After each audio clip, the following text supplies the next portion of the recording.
Hello, नमस्कार। मैं हूँ अमित दीक्षित और आप देख रहे हैं इस समय एडी एजुकेशन एंड आज के इस लेक्चर में हम लोग बात करेंगे वाइगॉत्स्की के कुछ इम्पोर्टेंट पॉइंट्स के बारे में जो थ्योरी है वाइगॉत्स्की की सोशियो कल्चरल डेवलपमेंट थ्योरी या वाइगॉत्स्की का जो सामाजिक सांस्कृतिक विकास का जो कॉन्सेप्ट जो सिद्धांत उन्होंने बताया है, उसके कुछ महत्वपूर्ण पक्ष हम यहाँ पर समझने वाले हैं। वीडियो को पूरा समझिए, देखिए, आपको वाइगॉत्स्की के इस थ्योरी के बारे में काफ़ी कुछ चीज़ें क्लियर होंगी। तो लेट्स डिस्कस अबाउट दिस। तो फर्स्ट ऑफ ऑल कुछ बेसिक बातें हम लोग जान लेते हैं। लेव वाइगोत्स्की एक रूसी वैज्ञानिक थे, ओके, जिन्होंने अपने संज्ञानात्मक विकास के सिद्धांत में 2 एलिमेंट्स को बहुत ज़्यादा इम्पोर्टेंस दी थी। तो 2 elements are most important in Lev Vygotsky sociocultural theory. Number 1 is sociocultural aspect and second one is language, यानी कि सामाजिक सांस्कृतिक जो एस्पेक्ट्स हैं और इसके अलावा भाषा, 2 चीज़ें ऐसी हैं जो जिनको लेकर उन्होंने सबसे ज़्यादा फ़ोकस किया। ओके? अब समाज की अगर हम बात करें तो ये बात आप अच्छी तरह से जानते हो कि वाइगॉत्स्की ने इस बात को बहुत ज़्यादा प्रेफ़र किया था कि बच्चों का जो भी ज्ञान बनता है, बच्चे जो कुछ भी सीखते हैं, ओके? उनमें जो कुछ भी नॉलेज बिल्ड होती है, वो कहीं न कहीं ऐसा नहीं है केवल कॉग्निटिव डेवलपमेंट ही उसमें रोल प्ले करेगा, यानी कि संज्ञानात्मक विकास या संज्ञानात्मक जो एस्पेक्ट्स हैं, वो ही इम्पोर्टेंट होंगे। उनका ये कहना था कि सामाजिक एस्पेक्ट्स और लैंग्वेज रिलेटेड एस्पेक्ट, सामाजिक सांस्कृतिक एस्पेक्ट आप कह सकते हो उसे, वो बहुत ही ज़्यादा इम्पोर्टेंट हैं। तो जब भी बच्चों के डेवलपमेंट की बात होगी तो ना केवल कॉग्निटिव बल्कि उसके अंतर्गत कॉग्निटिव डेवलपमेंट में अगर हम कॉग्निटिव डेवलपमेंट की बात कर रहे हैं संज्ञानात्मक विकास की, तो उसमें सोशियो कल्चरल एस्पेक्ट्स और लैंग्वेज एस्पेक्ट आ ही जाते हैं, which is most important, okay? ऐसा इनका मानना था लेव वाइगोत्स्की का। तो इन्होंने कुछ पॉइंट दिए हैं, उनको क्लियर करते चलते हैं, यहाँ पर डिस्कशन में ले लेते हैं। पहला जो बात है कि किसी व्यक्ति को अध्ययन करते समय उसके वातावरण से हम अलग नहीं कर सकते। मतलब कि आप लोगों ने देखा होगा कि जब बच्चे किसी बैकग्राउंड से आते हैं, वो किस समाज का हिस्सा रहे हैं, किस संस्कृति को वो फ़ॉलो करते हैं, उनका ऐतिहासिक संदर्भ क्या है, मतलब वो किस जाति से या किस तरह के कल्चर से जुड़े हुए हैं और किस तरह का समय उन्होंने अपने समाज में बिताया है और किन चीज़ों को वो देख रहे हैं, वो उनके लिए बहुत इम्पोर्टेंट है। तो उससे अलग करके हम बच्चे को कभी भी स्टडी नहीं कर सकते, उसकी सही ताकत को नहीं समझ सकते, उसके सही विकास को हम नहीं जान सकते, उसके कॉग्निटिव डेवलपमेंट पर बात नहीं कर सकते। तो ये एक अच्छा पॉइंट था। इसके बाद इन्होंने कहा कि अधिगम और विकास की पारस्परिक प्रक्रिया में बालक की सक्रिय भागीदारी होती है और इसमें भाषा का प्रभाव होता है। तो लैंग्वेज को इन्होंने बहुत इम्पोर्टेंट रोल दिया है। आप जो जिस लैंग्वेज में बच्चा इनिशियली सीखता है, ओके? एक तो मदर टंग होती है और एक वो भाषा होती है जो स्कूल में आकर वो सीखता है। कई बार ये भाषाएँ अलग-अलग हो सकती हैं, कई बार एक ही हो सकती हैं। कई बार उसे एक से ज़्यादा भाषाओं से परिचित होना पड़ता है। तो जो लैंग्वेज का जो एस्पेक्ट है, वो बहुत इम्पोर्टेंट होता है। कई बार आपने देखा है ये चीज़ गवर्नमेंट भी प्रेफ़र करती है कि इसको जोड़ा भी गया है कई तरह की योजनाओं में कि मातृभाषा में शिक्षा, रीजनल लैंग्वेजेज़ में शिक्षा दी जाए। तो it is also a very important for their cognitive development, language is very important, right? Next is Vygotsky ने ये भी कहा कि अधिगम की प्रक्रिया समरूप तो हो सकती है, पर एकरूप नहीं हो सकती है, क्योंकि सभी बच्चों में सामाजिक अनुभव अलग-अलग होते हैं।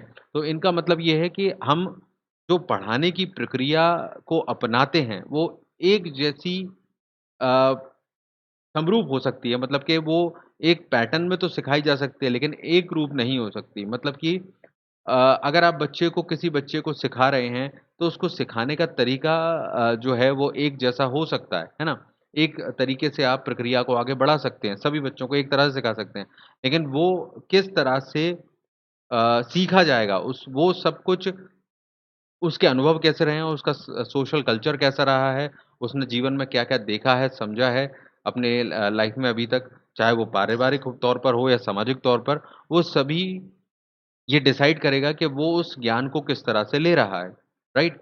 सिखाने की प्रक्रिया में ये चीज़ बहुत इम्पोर्टेंट है कि आप सभी बच्चों को एक जैसा ज्ञान देते हैं, लेकिन सभी के ग्रहण करने की प्रक्रिया कुछ अलग तरह की हो जाती है। अगला पॉइंट है कि वाइगोत्स्की ने ये भी कहा कि सामाजिक अंतरक्रिया ही बालक की सोच और व्यवहार में निरंतर परिवर्तन लाता रहता है। तो आप लोगों ने ये चीज़ समझी है कि जो उसका कॉग्निटिव डेवलपमेंट है, वो कहीं न कहीं आप लोग इस बात को अच्छे से समझ सकते हो कि उसकी जो सामाजिक अंतरक्रिया है मतलब वो समाज में अपने दोस्तों के साथ, अपने परिवार के सदस्यों के साथ या उनके समझ और उनकी सोच के अनुसार वो बदलता है। बिकॉज़ कॉग्निटिव डेवलपमेंट में ये चीज़ बहुत इम्पोर्टेंट है कि आपने देखा होगा जो छोटे ऐसे बैकग्राउंड के बच्चे हैं जिनका जीवन उतना हाई क्वालिटी का नहीं रहता मतलब बहुत ही लो बैकग्राउंड से रहते हैं। तो उन्होंने जो कुछ देखा है, जो कुछ वो देख रहे हैं, उसी से वो एक जो परिवर्तन है उनकी सोच का, वो आता रहता है। भले ही आप उनको स्कूल में जिस दौरान वो स्कूल में रहते हैं, उनको बहुत सी चीज़ें अच्छी सिखाई जाती हैं, लेकिन चूँकि एक लंबा टाइम उनका उस हिस्से में बीतता है जो जिसमें उसका परिवार है, जो जहाँ पर वो लगातार उस वातावरण को देख रहा है, तो वो कहीं न कहीं उसको रिफ्लेक्ट करता है और उस पर प्रभाव डालता है। तो कहीं न कहीं वो चीज़ उसको ओवरकम करती है, राइट? ये चीज़ समझ रहे होंगे आप लोग। इसके बाद है संज्ञान और सामाजिक वातावरण का समीक्षण, बच्चा अपने ज्ञानी व्यक्तियों से तो एक सीधी-सी बात है कि जैसा कि मैंने अभी थोड़ी देर पहले ही आपको बताया था कि अगर बच्चा जिस माहौल में है, वहाँ पर कुछ अच्छे लोगों के साथ अच्छी बातचीत करने वाले, अच्छे विचारों के साथ संपर्क में आएगा या अपनी संस्कृति उसकी ऐसी है, उसका कल्चर उसे ये सिखाता है, तो ये आप आसानी से नोट कर सकते हो कि उनका जो कॉग्निटिव लेवल है, उनका संज्ञानात्मक विकास है, वो बहुत अच्छा हो जाता है। ये बात हम खुद भी महसूस कर पाते हैं जब बच्चों को पढ़ाते हैं किस बैकग्राउंड से वो आ रहा है, क्या क्या उसका परिवेश रहा है, उससे उनमें डिफरेंसेस ये पैदा हो ही जाते हैं। भाषा को लेकर हमने बात कर ही ली है। इसके बाद अगले पॉइंट पर चलें तो विभिन्न पक्ष हैं सामाजिक वातावरण के। मैंने आपको पहले भी बताया कि परिवार, मित्र, समुदाय इन सभी की भागीदारी इम्पोर्टेंट है। ये सब मिलकर ही सामाजिक वातावरण का निर्माण करते हैं। और भाषा संबंधी क्रियाकलापों को मजबूत करने के लिए तो हम कई तरह की चीज़ें कर सकते हैं। कई बार आपने देखा होगा जो बच्चे हमारे घर में सही भाषा का प्रयोग नहीं करते क्योंकि वो बाहर से अपने दोस्तों से या किसी जगह से गलत कुछ सीख लेते हैं, तो उनमें हम सुधार कर सकते हैं। कई बार सांस्कृतिक परिवेश भी इस तरह का होता है जो इसमें बदलाव कर देता है। ठीक है? इसके बाद है ZPD yes this is very important Vygotsky का ये पॉइंट पर सबसे ज़्यादा क्वेश्चन आते हैं, संभावित विकास का क्षेत्र। बहुत आसानी से समझते हैं उसको देखो, वाइगोस्की ने जो ख़ास बात कही कि एक बच्चा किसी भी बिना मदद के जो कोई कार्य कर रहा है, एक वो क्षमता हो गई उसकी और उसके अलावा किसी की मदद के साथ कोई कार्य करता है। तो उससे जो आउटपुट आता है, वो चीज़ हो गई। तो 2 तरह के आउटपुट यहाँ पर हमको देखने मिलेंगे। एक जिसमें बच्चा खुद से ट्राई करता है किसी चीज़ को और उसको कोई रिज़ल्ट मिलता है, उससे कोई चीज़ की जाती है उसके द्वारा और जब हम उसको किसी तरह की थोड़ी हेल्प मिल जाती है और उस सहयोग के माध्यम से उसी कार्य को या फिर उसी कार्य को जब करते हैं तो वो और बेहतर कर सकता है। तो ये जो डिफ़रेंस पैदा हो रहा है वो ही कहलाता है ज़ेडपीटी मतलब कि एक बच्चा जो किसी कार्य को करने की जो उसकी असली क्षमता है और जितनी क्षमता वो अभी उपयोग कर रहा है एक्चुअली में, उसमें जो डिफ़रेंस होगा, वही कहलाता है संभावित विकास का क्षेत्र। इस शब्द से ही आप समझ सकते हो कि संभावित विकास का क्षेत्र, अगर एक बच्चे का पोटेंशियल कुछ ज़्यादा है और वो अभी उससे कम यूज़ कर रहा है, कम इस्तेमाल कर रहा है, if he was using uh, his potential. Okay, so this is going to be a great, important thing, right? So I hope you can understand what is ZPD, the difference between the real potential and the potential he is using right now.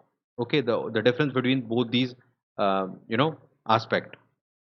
तो ज़ेडपीटी समझ में आया होगा। For example इसको example से भी देख लेते हैं जैसे कि अ, एक 8 वर्ष का बच्चा है या फिर अगर हम जनरल एग्ज़ाम्पल भी लें कि एक व्यक्ति अगर 10 किलो वेट उठा रहा है, ओके? एक बच्चा अगर 10 किलो वेट उठा रहा है, लेकिन बिना मदद के उठा रहा है वो। अब उसको अगर थोड़ी हेल्प कर दें, तो वो बच्चा 30 किलो उठा लेता है, 30 किलो वेट उठा लेता है मदद के साथ। तो कहीं न कहीं उसका पोटेंशियल 30 किलो का है, 30 किलो उठा सकता है वो अगर थोड़ी-सी इसको गाइडेंस मिल जाए, थोड़ी-सी सपोर्ट मिल जाए।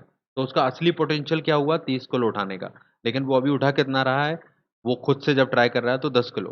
तो जो डिफरेंस आ रहा है 10 किलो और 30 किलो के बीच, वो क्या कहलाएगा ज़ेडपीटी। इसको हम एजुकेशन टर्म में समझे तो 8 वर्ष का बच्चा है, अगर बिना किसी समस्या के किसी समाधान को करता है, मतलब 8 साल का बच्चा मान लीजिए सॉल्व करने जाता है किसी समस्या को, तो वो मान लीजिए कि 9 वर्ष तक के बच्चे की समस्या को या 9वीं क्लास के बच्चे की तक की समस्या को सॉल्व कर लेता है। लेकिन अगर उसको हेल्प मिल जाती है, तो वो शायद 12 वर्ष तक के बच्चे की समस्या को हल करने में, सवालों को हल करने में सफल हो जाता है। तो कहीं न कहीं उसका पोटेंशियल असली जो है, वो 12 वर्ष तक के बच्चे की समस्या हल करने का है। अब ये जो पोटेंशियल है, वो हर बच्चे में अलग-अलग हो सकता है। ज़रूरी नहीं है कि हर 8 वर्ष का बच्चा 12 वर्ष तक के या 12 इयर्स तक के प्रॉब्लम को सॉल्व कर लेगा। भले ही चाहे उसको मदद मिल जाए। ये बात ध्यान रखने वाली है कि अगर 2 बच्चे हैं, सेम 8 वर्ष के हैं, जो कि यहाँ पर भी लिखा हुआ है, तो दोनों बच्चे ज़रूरी नहीं है कि मदद के साथ में वो सेम रिज़ल्ट तक पहुँचेंगे, जो कि यहाँ पर बताया गया है। एक बच्चा 2 बच्चों में से हो सकता है और जो लिखा भी गया है कि एक सिर्फ़ 90 क्लास तक की परेशानियों को सॉल्व कर पाए, क्वेश्चन्स को, और जो दूसरा बच्चा है वो 12वीं तक को कर पाए।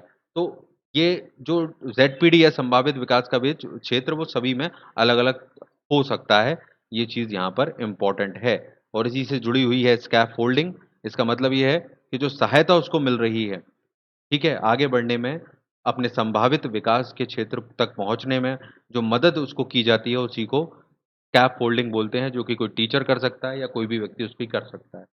तो ये कुछ एस्पेक्ट हैं जो यहाँ पर इम्पोर्टेंट थे, इसके अलावा भाषा तो है ही, भाषा विचार के बारे में हमने बात कर ही ली है।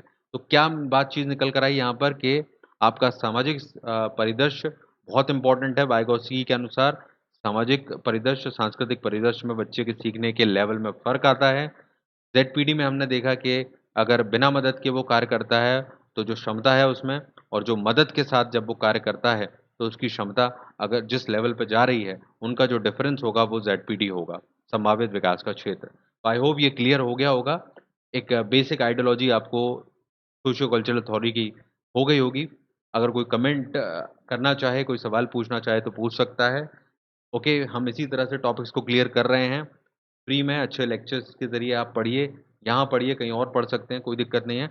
लेकिन बेवज़ह में अपने पैसे खर्च करके पढ़ने की ज़रूरत नहीं है। बहुत सारे अच्छे रिसोर्सेज़ हैं, उनका इस्तेमाल कीजिए और ऑनलाइन फ्री में पढ़िए।